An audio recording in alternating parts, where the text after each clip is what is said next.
Okay, it turns out it's way too cold to sit outside, so we moved it inside. But shout out to Hillman to put us on to delicious pokeballs that are homemade and way more plentiful than are in the restaurant. So thank you very much, Hillman. You're welcome. Speaking of good looking food, tomorrow is going to be 20 degrees Celsius here in Maastricht, where we are right now. And Hillman, my girlfriend, and another friend of ours are going to take the chance to go on a run in the morning up this mountain that we have here and gonna cycle with your lazy ass. Yeah, so the thing is, they all gonna walk, they all gonna jog, while I gonna carry my camera gear. So obviously, unfortunately, I cannot jog right with the backpack on my back, so I have to be on the bicycle. But I thought watching the sunrise over the mountain is the perfect opportunity to test out bracketing. This camera setting on your camera that you've never tried out because it's just, you don't know what it is. I tried it out the other day when we were walking in the snow, and check this out. You take like 3 or 5 pictures in a row with different exposure compensations, and then in Lightroom you can bring them together and make an HDR image out of it. Normally you have either the background well exposed or the foreground well exposed if you're shooting in like harsh lighting conditions like sunset, sunrise, heavily backlit things. So I'm gonna try that tomorrow. They're gonna jog up, I'm gonna cycle up that hill. And I thought I'd let you guys tag along to see how it is to take bracketing shots where you have to pay attention to what the different settings are. Cause for example, Nilo, the friend of mine who's the professional photographer who used to do weddings, even he doesn't do bracketing, right? So I was like, bro, I wanna take you guys along so we can get to the bottom of what bracketing actually is, how it works, and what the cool thing about it is. So we're gonna wait until tomorrow. For you guys, it's gonna be a quick second, and I see you later.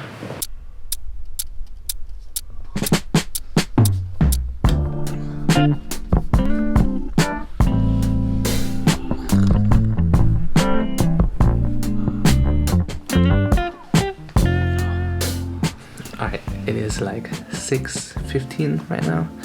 Just woke up, got ready, had some oranges for breakfast. What else? We're gonna start running here around 6:30. Gonna start running to my boys Hillman's place. From there on out, we're gonna go continue to jog to the mountain. Or are they going to? I'm gonna be on the bicycle, obviously. Hopefully get to the mountain by like 7:30. Sun is gonna rise at like 7:38, something like that. And then the sun is gonna start rising. It's gonna be beautiful. Like, to be honest, I cannot remember the last time I've seen the sunrise, to be fair. Like, it's been a while, man. I'm not an early bird. I'm excited though. So without further ado, let's get popping. Alright.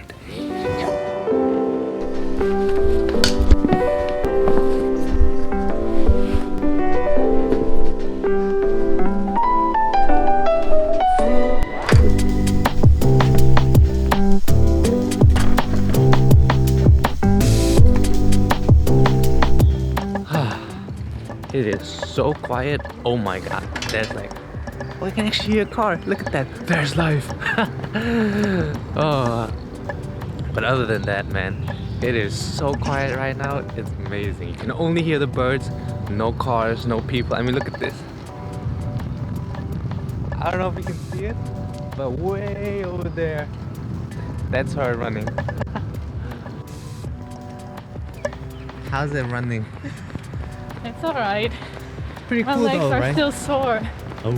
Let's see if Hillman's already awake, man, and let's see if Rita is already there, because they'd be telling us that when we get there, we can just like straight up keep running to the mountain. But yeah, let's see if that's really the case.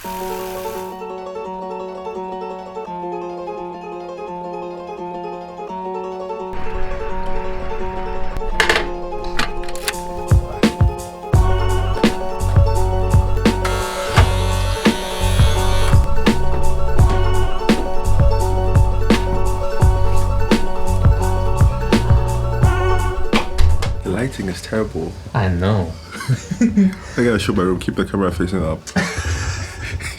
What is this mess? How you doing? How you doing? Guys, don't. Oh. What's the energy level like? Who's the energy level? Your energy level. Me? Yeah. I just woke up. So My energy level is great. Man, Rita bailed, I heard. She did.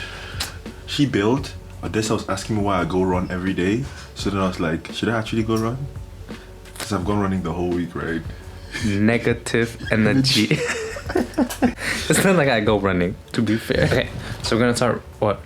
They're gonna start running now.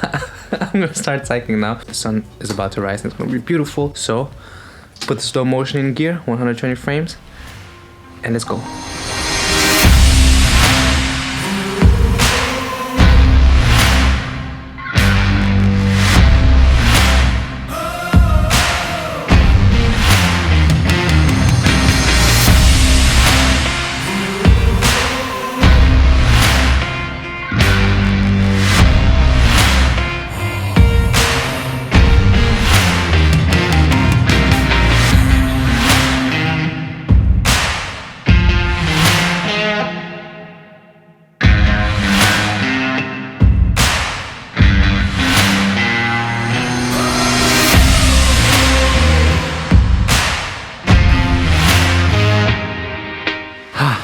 Boys, look at this.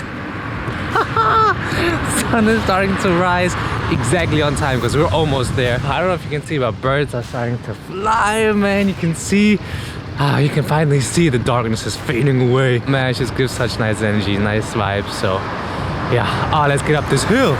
That's a steep ass hill. So I'm gonna take a lot of power now on the straight to make it up that hill. Nah, fam, didn't make it.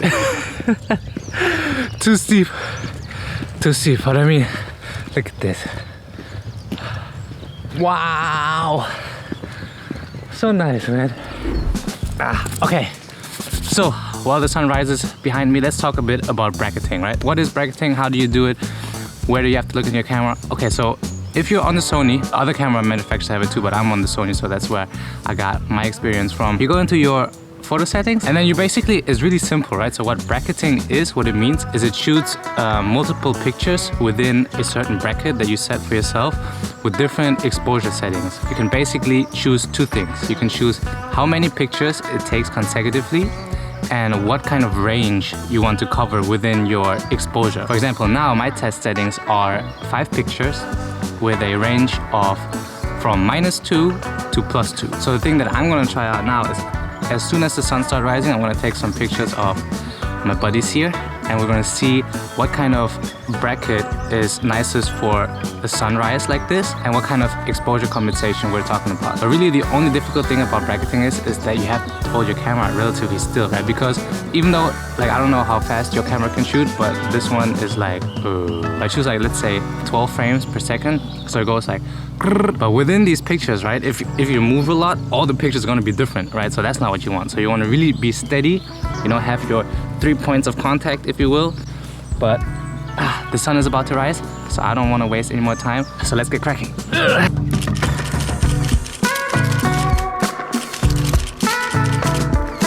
All right, so we just got done shooting. Amazing pictures, sunrise. Straight banging. I think the pictures are gonna be really nice. Now we're gonna head back to the studio, to my place, and I'll show you guys in Lightroom how to import them and compile them into an HDR image. So let's not waste any more time and let's go. So we're back in the studio. Time to fire up Lightroom, bring all the pictures in and see what we're working with. All right, and as you can already see, we have a bunch of images right here. We've got 261 photos. You can already see that there are a series of pictures, right? 1, 2, 3, 4, 5, where the brightness increases. And as you can see right here in the first picture, the sky is nicely exposed, right? You can see the clouds, but on the other hand, you cannot see anything from the background, right? Only the trees that are kind of above the horizon, that are kind of poking into the clouds, there you can see the outline, right? But you cannot see the church, you cannot see the fields, the fence, whereas in this one where the sky is just completely obliterated, but look at this. You have the nice outlines of the trees still, you have the green of the grass, you know what I mean? The church, you can even tell that this is a little river right here. So this is really nice information that you want to have still while you want to keep the sky like this. So how do you do it? You do bracketing. And it's just as simple as this, right? You click this photo, shift, this one selects all 5. You go right click, photo merge, HDR merge, or Control H. And Lightroom will just take all these 5 pictures, layer them up together to match them. Hopefully it works. And look at this. You have an image where the sky is nicely exposed and the foreground is nicely exposed. Isn't this nice? Now you can turn off auto align and it just will align the pictures as you shot them, which might be a little bit off because I did it handheld. So Lightroom is taking all the pictures, seeing how should they fit together, and then fits them together. Right here I did a nice job. You can choose to not auto apply settings. Now it's like if you click on the auto edit button, we're gonna leave it like this and just mess around with them in a bit. And then you can go deghost, but I'm not gonna go over deghosting. It's basically just if it's not aligned properly. Sometimes it takes care of that, sometimes it doesn't. It's just a little bit finicky depending on how much is going on in your picture and how well Lightroom can actually reproduce or layer the pictures within your bracket to make them fit nicely. So we're gonna just go ahead and click merge. Lightroom is gonna perform the merge. So this is our new image right here. We can jump right in and start editing. And this is the beauty. It's like you edit with 5 pictures simultaneously, right? Because look at this. If you're saying, you know, the foreground is just a little bit too bright for me, you know what I mean? Like it looks a bit flat. There's not much contrast in the image. Like I want it within the sunrise. Maybe you're more into that kind of silhouette type of style. Check this out. Bring the contrast down again and look at this. You can go in between exactly what point you want, right? So you don't have to have everything nicely exposed, right? Because right now it just looks flat. So you go back in. This is how I would do it. I kind of like it. Maybe right around here you can still see the feels, the reflections of the water. You can see that it's church, the trees, but the sky, man, it's just so nice. So, but let me just show you a couple of more images that turn out really nicely.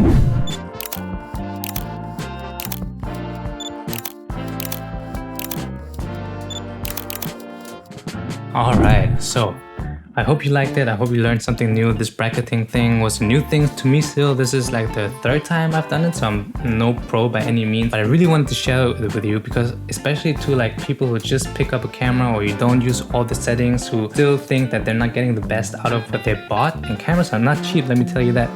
So I just wanted to make sure that you get the most that you can out of your camera. So if you liked it, then leave the video a like. Consider subscribing because I'm going to be making a lot more content like this. And if you want to see anything specific, last video I talked about phone versus camera, and I kind of touched upon codec and bitrate and how different resolutions are not always created equal, right? If you want me to make a video about this, leave it in the comments, or whatever else you might want to see, just leave it in the comment. I'll go check it out, make a video on it later. And without further ado, this was a blast to make. I got up so early, but it was so worth it, and I really loved how the picture turned out. So you guys stay tuned until the next one. I'll see you guys, and I hope you enjoy. Stay safe out there in this pandemic. Stay at home, just go out occasionally to take some pictures, and then go back inside. All right, so I see you guys later. Cheers.